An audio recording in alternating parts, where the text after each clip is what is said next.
എൻ്റെ പേര് ആൻസി. വീട് ചേർത്തലയിൽ തന്നെയുള്ള തുറവൂരാണ്. എൻ്റെ മമ്മിയാണ് ഉടമ്പടി എടുത്തത്. മമ്മിയുടെ നിയോഗങ്ങളിലൊന്നായിരുന്നു എനിക്കൊരു ഗവൺമെൻറ് ജോലി.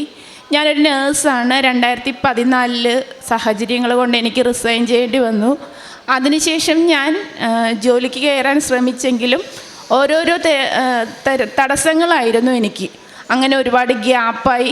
പിന്നെ ഒരു പ്രൈവറ്റ് ഹോസ്പിറ്റലിൽ കയറിക്കഴിഞ്ഞാലും അത് സാധ്യമാകില്ലെന്ന് എനിക്ക് തോന്നിയിരുന്നു. അങ്ങനെയാണ് ഞാൻ 2020 കോവിഡിൻ്റെ സമയത്ത് ഞാൻ വീട്ടിലിരുന്ന് പഠിച്ചു. ഞാൻ നേഴ്സായിരുന്നെങ്കിലും ഞാൻ കേരള PSCയുടെ എല്ലാ ടെസ്റ്റുകളും ഞാൻ എഴുതി. അങ്ങനെ 2021 എക്സാം എഴുതി. 2022 ലിസ്റ്റിൽ ഞാൻ വന്നു. 2023 ഏപ്രിൽ 20 എനിക്ക് ഹരിപ്പാട് ഗവൺമെൻറ് ക്രിമിനൽ കോടതിയിലേക്ക് അപ്പോയിൻമെൻറ്റ് ലെറ്റർ വന്നു. അങ്ങനെ ഞങ്ങൾ ജോയിൻ ചെയ്യാനായിട്ട് തയ്യാറെടുക്കുന്ന സമയത്താണ് ഞാൻ പ്രഗ്നൻ്റ് ആണെന്ന് അറിയുന്നത്. ഇതെൻ്റെ 3ാമത്തെ കുഞ്ഞാണ്. അപ്പോൾ ഹരിപ്പാട് എൻ്റെ വീട്ടിൽ നിന്നും 140 കിലോമീറ്ററോളം ഒരു ദിവസം ഞാൻ യാത്ര ചെയ്യണമായിരുന്നു. പെട്ടെന്ന് ഇങ്ങനൊരു പ്രഗ്നൻസി വന്നപ്പോൾ ഞാൻ പെട്ടെന്ന് സന്തോഷത്തേക്കാൾ പെട്ടെന്ന് എനിക്ക് ടെൻഷനും സങ്കടവുമാണ് വന്നത്. മാതാവേ, ഇത്രയൊരു സന്തോഷം തന്നിട്ടും പെട്ടെന്ന് എനിക്കൊരു പരീക്ഷണം എന്താണെന്ന് ഞാൻ ഓർത്ത് കരഞ്ഞുപോയി. എന്നാലും ഞാൻ ഡോക്ടറെ പോയി കണ്ടു. ഡോക്ടർ തന്ന ആ ഒരു ധൈര്യത്തിൽ ഞാൻ 25-ാം തീയതി പോയി ജോയിൻ ചെയ്തു. അന്ന് തൊട്ട് 5 മാസം ഈ കൃപാസന മാതാവിൻ്റെ മുൻപിലൂടെയാണ് ഞാൻ പോകുന്നത്. രാവിലെ ഇവിടെ ഒരുപാട് പേര് ബസ്സിലിറങ്ങുമ്പോൾ ഞാൻ മാതാവിനോട് പറയും, അമ്മേ ഞാൻ പോകുവാണ്, ഇന്നത്തെ ദിവസം എന്നെ കാത്തുകൊള്ളണേ. തിരിച്ചു വരുമ്പോഴും ഞാൻ പറയും, ഞാൻ തിരിച്ചു വന്നു, എന്നെ ഇത്രയും നേരം കാത്തു സൂക്ഷിച്ചതിന് നന്ദി. അങ്ങനെ പ്രഗ്നൻസിയുടെ പ്രശ്നങ്ങളും വീട്ടിൽ വന്നു കഴിഞ്ഞാലും യാത്ര ചെയ്തതിൻ്റേതായ ബുദ്ധിമുട്ടുകളൊക്കെ ഒരുപാടുണ്ടായിരുന്നു. 5 മാസത്തോളം കുഴപ്പങ്ങളൊന്നുമില്ലാതെ അമ്മ എന്നെ കാത്തു. അങ്ങനെ 5-ാം മാസം സ്കാൻ ചെയ്തപ്പോൾ ഒരു പ്രശ്നം, ഗർഭപാത്രത്തിൽ മറുപിള്ള താഴെയാണ്. എൻ്റെ 2ാമത്തെ കുഞ്ഞിനും എമർജൻസി ആയിട്ട് 7.5 മാസത്തിലൊരു സിസേറിയൻ ചെയ്തു. അത് ബ്ലീഡിങ് ആയിട്ടായിരുന്നു. അപ്പം അങ്ങനെ ഒരു കോംപ്ലിക്കേഷൻ നിൽക്കുന്ന സമയത്ത് വീണ്ടും അതേ ഒരു അവസ്ഥ വന്നപ്പോൾ ഡോക്ടർ പറഞ്ഞു, ഇനി യാത്ര ചെയ്ത് കഴിഞ്ഞെന്നാൽ എന്തായാലും ബ്ലീഡിങ് ആവും, അതുകൊണ്ട് റെസ്റ്റ് എടുക്കാം, മെഡിക്കൽ ലീവ് എടുക്കാമെന്ന് പറഞ്ഞു. അങ്ങനെ ഞാൻ മെഡിക്കൽ ലീവ് എടുത്തു. സെപ്റ്റംബർ 1 മുതൽ ലീവിലാണ്. ആ സമയത്താണ് ഒക്ടോബർ 16-ാം തീയതി അടുത്ത സ്കാൻ പറഞ്ഞിട്ടുണ്ട്, 1.5 മാസങ്ങൾക്ക് ശേഷം. അത് ഓക്കെ ആവുകയാണെന്നുണ്ടെങ്കിൽ നീ വീണ്ടും ജോലിക്ക് പോയിക്കോ എന്ന് ഡോക്ടർ പറഞ്ഞു. ഡോക്ടർ നല്ല ഫ്രണ്ട്ലിയാണ്. അപ്പോൾ അങ്ങനെ 16-ാം തീയതിയിലെ സ്കാനിങ്ങിന് വെയിറ്റ് ചെയ്തിരിക്കുന്ന സമയത്താണ് ഒക്ടോബർ 14-ാം തീയതി 9 വർഷങ്ങൾക്ക് മുമ്പ് ഞാൻ ഉപേക്ഷിച്ചെൻ്റെ പ്രൊഫഷനിലേക്ക് മാതാവിനെ തിരിച്ചെത്തിച്ചു. നേഴ്സിങ്ങിൻ്റെ അപ്പോയിൻമെൻറ്റ് ലെറ്റർ എനിക്ക് വന്നു. അങ്ങനെ ആ റെസ്റ്റിലിരിക്കുന്ന സമയത്ത് 28-ാം തീയതിക്കുള്ളിൽ എനിക്ക് ജോയിൻ ചെയ്യണമായിരുന്നു. അങ്ങനെ ഞാൻ ഈ അപ്പോയിൻമെൻറ്റ് ലെറ്റർ വന്ന ആ ഒരു സന്തോഷത്തിൽ ഞാൻ 16-ാം തീയതി സ്കാനിങ്ങിന് പോയി. പക്ഷേ സ്കാനിങ്ങിൽ പ്രശ്നങ്ങൾ ഒന്നുകൂടെ കൂടി. ഗർഭപാത്രത്തിൽ മറുപിള്ള താഴെയായിരിക്കുന്ന അവസ്ഥയോടൊപ്പം തന്നെ മറുപിള്ള ഗർഭപാത്രത്തിൽ ഒട്ടിപ്പിടിക്കുന്ന അവസ്ഥയായി. അപ്പോൾ ഡോക്ടർ പറഞ്ഞു, ഇനി എനിക്ക് അറ്റൻഡ് ചെയ്യാൻ പറ്റില്ല, മെഡിക്കൽ കോളേജിലല്ലാതെ ഒരിടത്ത് പോയാലും നിന്നെ കിട്ടില്ല, അത്രയ്ക്കും കോംപ്ലിക്കേഷൻ ആയിക്കൊണ്ടിരിക്കുവാണ്, ഇനി അങ്ങോട്ട് ഏതൊക്കെ അവയവങ്ങളിലേക്ക് ഇത് ഒട്ടിപ്പിടിക്കുമെന്ന് പറയാൻ പറ്റില്ല, ഒരു ഗൈനക്കോളജിസ്റ്റിനെ കൊണ്ട് മാത്രം ഈ കേസ് അറ്റൻഡ് ചെയ്യാൻ പറ്റില്ല, ഓരോ അവയവങ്ങൾക്കും പ്രത്യേക ഡോക്ടേഴ്സ് വേണം, അതുകൊണ്ട് മെഡിക്കൽ കോളേജിൽ പോയാലേ രക്ഷയുള്ളൂ എന്ന് പറഞ്ഞു. അപ്പം ഞാൻ ഡോക്ടറിനോട് ഇങ്ങനെ പറഞ്ഞു, ഇങ്ങനെ ഹെൽത്തിൽ നിന്ന് എനിക്ക് അപ്പോയിൻമെൻറ്റ് ലെറ്റർ വന്നു, ചെങ്ങന്നൂരാണ് ജോയിൻ ചെയ്യേണ്ടത്. അപ്പോൾ ഡോക്ടർ പറഞ്ഞു, കാറിന് പോയി ജോയിൻ ചെയ്യുക, ലീവ് എടുക്കുക, പോരുക, അത്രയല്ലാതെ യാത്ര പാടില്ല, ഉറപ്പാണ് ബ്ലീഡിങ് ഉണ്ടാകും. അപ്പോൾ ഞാൻ മാതാവിനോട് പ്രാർത്ഥിച്ചു, മാതാവേ പോയി വരുന്നത് വരെ ഒരു കുഴപ്പം ഉണ്ടാവില്ലേ? കാരണം അത്രയ്ക്കും എല്ലാവരും കാണിച്ച ഡോക്ടർമാരെല്ലാവരും പറഞ്ഞത് 33-ാമത്തെ ആഴ്ചയിൽ ഒരു സിസേറിയൻ്റെ മുറിവുള്ളത് കൊണ്ട് റെസ്റ്റ് എടുത്ത് ഒന്നും ചെയ്യാതെ കിടന്നാൽ പോലും നിനക്ക് ബ്ലീഡിങ് ഉണ്ടാവും എന്നാണ് പറഞ്ഞത്. അങ്ങനെ ഞാൻ ചെങ്ങന്നൂർ പോയി ജോയിൻ ചെയ്തു. ഞങ്ങൾ അവിടുന്ന് തിരിച്ചു മെറ്റേണിറ്റി ലീവ് എടുത്ത് തിരിച്ചു വന്നു.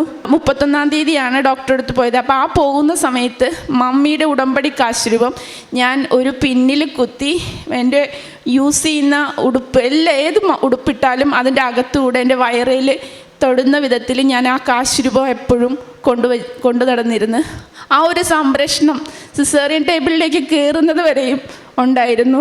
മാതാവ് എല്ലാ ഡോക്ടർമാരും പറഞ്ഞു ബ്ലീഡിങ് ആവുമെന്ന് പറഞ്ഞു. പക്ഷേ മാതാവ് ഒരു ഡ്രോപ്പ് പോലും രക്തം കാണിക്കാതെ എന്നെ കാത്തു. അമൃത ഹോസ്പിറ്റലിൽ ചെന്ന് MRI ചെയ്തപ്പോൾ ഡോക്ടർ പറഞ്ഞു ഗർഭപാത്രം മുഴുവനായിട്ടും ഒട്ടിപ്പിടിക്കുന്നു. നവംബർ 17 അഡ്മിഷൻ ആവണം. ഡിസംബർ 28 ഡേറ്റ് പറഞ്ഞത്. അപ്പോൾ 1 മാസവും ഒരാഴ്ചയും നേരത്തെ നമുക്ക് സിസേറിയൻ ചെയ്യാമെന്ന് പറഞ്ഞു. അങ്ങനെ ഞാൻ സിസേറിയൻ 17 അഡ്മിഷനായി. അന്ന് സ്കാൻ ചെയ്തപ്പോഴും ഈ മറുപിള്ള കംപ്ലീറ്റായും ഗർഭപാത്രത്തിൽ ഒട്ടിപ്പിടിക്കുന്നു. ഡോക്ടർ പറഞ്ഞ് അഡ്മിറ്റ് ചെയ്യാം, കാരണം വീട്ടിൽ വിട്ട് കഴിഞ്ഞെന്നാൽ ഉറപ്പായും ബ്ലീഡിങ് ആവും. അങ്ങനെ അഡ്മിറ്റ് ചെയ്തു. 21 വീണ്ടും സ്കാൻ ചെയ്തു. അപ്പോൾ ഗർഭപാത്രം കഴിഞ്ഞ് അടുത്ത അവയവമായ മൂത്രസഞ്ചിയിലേക്ക് ഈ മറുപിള്ള ഒട്ടിപ്പിടിക്കുന്ന അവസ്ഥയായി. ഡോക്ടർ പറഞ്ഞു ഇനി വെയിറ്റ് ചെയ്ത് കഴിഞ്ഞാൽ രക്ഷയില്ല, അതുകൊണ്ട് നമുക്ക് സിസേറിയൻ ചെയ്യാം. അങ്ങനെ നവംബർ 23 സിസേറിയൻ്റെ ഡേറ്റ് പറഞ്ഞു. 22 ഡോക്ടർ എന്നെ പേഴ്സണലായിട്ട് കാണാൻ വന്നു. എന്നിട്ട് എന്നെ ചേർത്ത് പിടിച്ച് പറഞ്ഞു, മോളെ നീ ധൈര്യമായിരിക്കണം, എന്ത് തന്നെ സംഭവിച്ചാലും നിൻ്റെ മനോധൈര്യം കൈവിടരുതെന്ന് പറഞ്ഞു. അപ്പോൾ കുഞ്ഞിൻ്റെ കാര്യം ഒട്ടും അവർ ഉറപ്പ് പറയുന്നില്ല എന്ന് പറയാതെ പറഞ്ഞു. ബ്ലഡൊക്കെ അറേഞ്ച് ചെയ്ത് എന്നെ 23 11 മണിക്ക് ഓപ്പറേഷൻ കിട്ടി. ഏകദേശം 3.5 മണിക്കൂറോളം നീണ്ടു നിൽക്കുന്ന ഓപ്പറേഷനായിരുന്നു. ഓപ്പറേഷനിൽ ഗർഭപാത്രം എടുത്തു കളഞ്ഞു, മൂത്രസഞ്ചിക്ക് മുറിവ് പറ്റി, ഒരു ഭാഗം എടുത്തു കളഞ്ഞു. കിഡ്നിയിൽ നിന്നും മൂത്രസഞ്ചിയിലേക്ക് എനിക്ക് സ്റ്റെൻറ്റ് ഇട്ടു. 1 മാസത്തോളം ഞാൻ യൂറിൻ പോകാൻ ട്യൂബിട്ട് കിടന്നു. അവിടുന്ന് 9 ദിവസം കഴിഞ്ഞപ്പോൾ എന്നെ ഡിസ്ചാർജ് ചെയ്ത് വീട്ടിലേക്ക് വന്ന് സ്റ്റിച്ചൊന്നും എടുക്കാതെയാണ് വിട്ടത്. 27 സ്റ്റിച്ചോളം എൻ്റെ ഉള്ളിലുണ്ടായിരുന്നു. അങ്ങനെ ഒരുപാട് പ്രശ്നങ്ങളിൽ നിന്നും തലേ ദിവസം വന്ന് ഡോക്ടർ പറഞ്ഞ ആ ഒരു അവസ്ഥയിൽ പിറ്റേ ദിവസം ഹസ്ബൻഡിനോടെല്ലാം ഒരുപാട് കോംപ്ലിക്കേഷൻസ് പറഞ്ഞു. ഡോക്ടർ ഒട്ടും ഹോപ്പില്ലാത്ത രീതിയിലായിരുന്നു സംസാരിച്ചത്. അങ്ങനെ എനിക്കും കുഞ്ഞിനും ഒരു ഉറപ്പില്ലാതിരുന്ന ആ ഒരു സാഹചര്യത്തിൽ നിന്നും ഒരു കുഴപ്പവും കൂടാതെ മാതാവ് കാത്ത് ഇന്ന് ഈ നിമിഷം എൻ്റെ കുഞ്ഞിനെ ഇവിടെ എത്തിച്ചിട്ടുണ്ട്. ഞാനും ഒരു കുഴപ്പമില്ലാതെയാണ് ഇരിക്കുന്നത്. ആ സമയത്ത് യൂറിൻ്റെ പ്രശ്നങ്ങൾ കാരണം എനിക്ക് കുറച്ച് നാൾ യൂറിനറി ഇൻഫെക്ഷൻ ഉണ്ടായി. പക്ഷേ വലിയ പ്രശ്നങ്ങൾ ഉണ്ടാകുന്ന ഒരു ബാക്ടീരിയ ആയിരുന്നു എൻ്റെ ഉള്ളിൽ. പക്ഷേ ഒരു ലക്ഷണങ്ങൾ പോലും കാണിച്ചിരുന്നില്ലെന്ന് മാത്രമല്ല, പൂർണ്ണ ആരോഗ്യത്തോടെ ഓരോ ദിവസവും എനിക്ക് ഒരു കുഴപ്പമില്ലാതെ ആണ് വരുന്നത്. ഇപ്പോൾ ഈ മാസം 24 ഞാൻ ഹെൽത്തിൽ മെറ്റേണിറ്റി ലീവ് കഴിഞ്ഞ് ജോയിൻ ചെയ്യുവാണ്. അപ്പോൾ ഇനി ഉള്ള എൻ്റെ പ്രാർത്ഥന എൻ്റെ ട്രാൻസ്ഫർ റിക്വസ്റ്റാണ്. അത് മാതാവിനോട് ഞാൻ പറഞ്ഞിട്ടുണ്ട്. മാതാവ് ഇത്രയും വലിയൊരു അവസ്ഥയിൽ നിന്ന് എന്നെ രക്ഷിച്ച് മാതാവ് അതും സാധിച്ചു തരുമെന്ന് എനിക്കൊരു വിശ്വാസമുണ്ട്. അതുപോലെ എൻ്റെ സഹോദരൻ്റെ വിവാഹം കഴിഞ്ഞിട്ട് 3.5 വർഷമായി. ഇതുവരെ അവർക്കൊരു കുഞ്ഞില്ല. അപ്പം അതൊരു സങ്കടമായിട്ടുണ്ട്. അപ്പോൾ അതും ഞാൻ മാതാവിനോട് പ്രാർത്ഥിച്ചിട്ടുണ്ട്. പിന്നെ അപ്പച്ചന് ഒരുപാട് അസുഖങ്ങളുണ്ട്.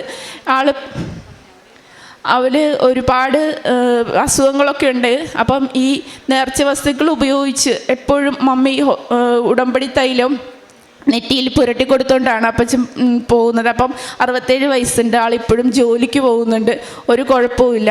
പിന്നെ എൻ്റെ സഹോദരൻ വിവാഹം കഴിഞ്ഞിട്ട് 2 പേരും 2 ഇടത്തായിരുന്നു. അങ്ങനെ 1 വർഷത്തോളം അവർ മാറി നിന്നു. അത് കഴിഞ്ഞ് മാതാവിനോട് പ്രാർത്ഥിച്ച് 2 പേർക്കും ഒരിടത്തേക്കായി ജോലി ശരിയാവുകയും ഇപ്പോൾ 2 പേരും ഒരിടത്താണ് നിൽക്കുന്നത്. അങ്ങനെ ഒരുപാട് അനുഗ്രഹങ്ങളാണ് മാതാവ് എനിക്ക് തന്നത്.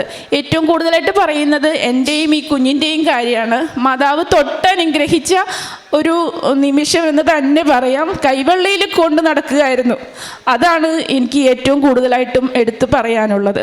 ബാറൂക്കിൻ്റെ പുസ്തകം 6:7 തിരുവചനങ്ങൾ അരുളി ചെയ്യുന്നു, എൻ്റെ ദൂതൻ നിങ്ങളോട് കൂടെയുണ്ട്, അവൻ നിങ്ങളുടെ ജീവൻ കാത്തു സൂക്ഷിക്കുന്നു. എങ്ങനെ തൻ്റെ പ്രഗ്നൻസിയുടെ കോംപ്ലിക്കേഷൻസ് 5-ാം മാസം മുതലുള്ള സ്കാനിങ്ങിൽ എന്തൊക്കെയായിരുന്നു ബുദ്ധിമുട്ടുകൾ, പിന്നീട് ഉടമ്പടി കാശുരൂപം താൻ ഉപയോഗിച്ച് കാര്യങ്ങളും അതുമൂലം എങ്ങനെയാണ് അമ്മ തന്നെ ഇത് ഏറ്റവും നല്ല രീതിയിൽ പിന്നെ തൻ്റെ കുഞ്ഞിനും തനിക്കും സംരക്ഷണം നൽകുന്ന രീതിയിൽ ജീവിതത്തിൽ പരിശുദ്ധ അമ്മയുടെ ഇടപെടലുകൾ ഉണ്ടാകുന്നു. അതായത് ഓരോ പ്രാവശ്യത്തെയും സ്കാനിങ്ങിൽ ഓരോ അവയവങ്ങളെ സ്കാനിങ്ങിൽ ഒട്ടിപ്പിടിച്ചതായിട്ടുള്ള ഒരവസ്ഥയിലേക്കാണ് പിന്നീട് നാം കേൾക്കുന്നത്. അങ്ങനെ ഒത്തിരിയേറെ ബുദ്ധിമുട്ടുകളും അമ്മയെയോ കുഞ്ഞിനെയോ ലഭിക്കുമോ എന്നുള്ള ഒരു സംശയത്തിലുമൊക്കെ ഡോക്ടേഴ്സ് പറയുമ്പോൾ ഇവർക്ക് ധൈര്യം കൊടുത്തത് ഉടമ്പടിയാണ്. അങ്ങനെ ഇന്ന് ആരോഗ്യത്തോടെ കുഞ്ഞുമായിട്ട് നമ്മുടെ മുമ്പിൽ പരിശുദ്ധ അമ്മ പ്രത്യക്ഷപ്പെട്ട അൾത്താരയിലെ മകൾ നിൽക്കുമ്പോൾ തീർച്ചയായും കർത്താവിൻ്റെ ദൂതൻ നമ്മുടെ കൂടെയുണ്ട്. അവൻ നിങ്ങളുടെ ജീവൻ കാത്തു സൂക്ഷിക്കുന്നു എന്ന് ദൈവവചനം അരുളി ചെയ്യുന്നത് പോലെ അപകട മേഖലകളിലുള്ള അമ്മയുടെ സംരക്ഷണത്തിന് നമുക്ക് കരങ്ങളടിച്ച് ഈശോയ്ക്കും അമ്മയ്ക്കും നന്ദി പറയാം. യേശുവേ നന്ദി, യേശുവേ സ്തുതി, യേശുവേ ആരാധന. അത്യപൂർവ ദൈവാനുഭവങ്ങൾ ഇനി നിങ്ങൾക്കും സ്വന്തം. ഈ യൂട്യൂബ് ചാനൽ ഇതുവരെ സബ്സ്ക്രൈബ് ചെയ്തിട്ടില്ലെങ്കിൽ ഇപ്പോൾ തന്നെ സബ്സ്ക്രൈബ് ചെയ്യുക.